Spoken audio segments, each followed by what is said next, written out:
រឿងពិតចិត្តទាហានអង្គអាចខ្លានការពារ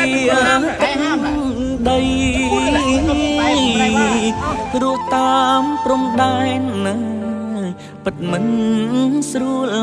អ្វីតស៊ូរាល់ថ្ងៃដើម្បីមាតុភូមិឆ្ងាយផ្ទាំងសំបែងឃ្លាតប្រពន្ធកូនឆ្ងាយបងឆ្ងាយប្អូនក្នុងចិត្តពិតសែនក្រៀមក្រំ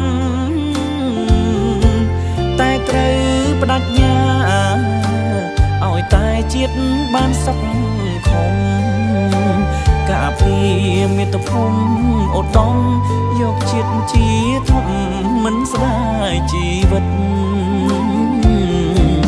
ដៃអោបកំភ្លើងក្រោកឈរឡើងដោយចិត្តងងមុតសត្រូវមានល្បិចពុតបុត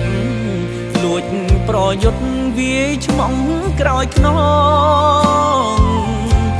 តាំងចិត្តឆ្លៀនទៀនណារឿងនេះមិនមែនតែម្ដងល្បិចកល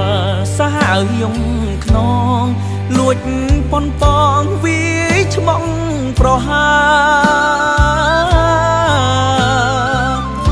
ទឹកចិត្តទាហានស្មោះស្ម័គ្រគ្មានទីប្រយុទ្ធពាំងលីការពារព្រំដែនសីមាតស៊ូបដបដាច់លះបងមិនស្ដាយសង្ខាមិនខ្លាចមរណាឲ្យតែខែមរាបានសុខរៀងអើយ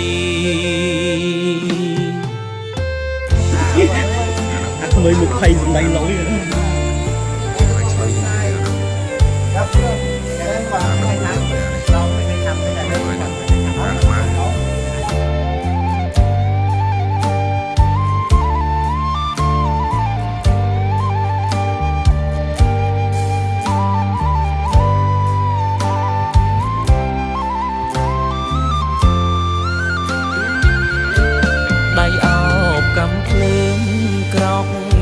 ឡើងដោយចិត្ត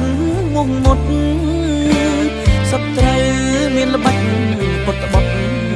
លួចប្រយុទ្ធវាយឆ្មងក្រោយខ្នងតាំងចិត្តឆ្លៀនទៀនណា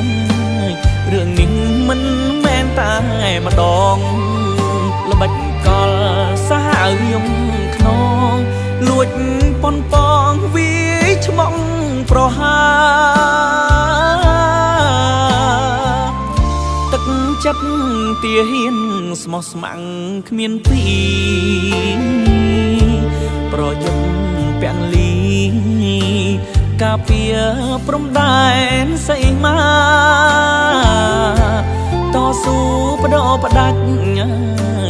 លះបងមិនស្ដាយសង្ខាមិនខ្លាចមរណាឲ្យតែខែមរាបានសុខ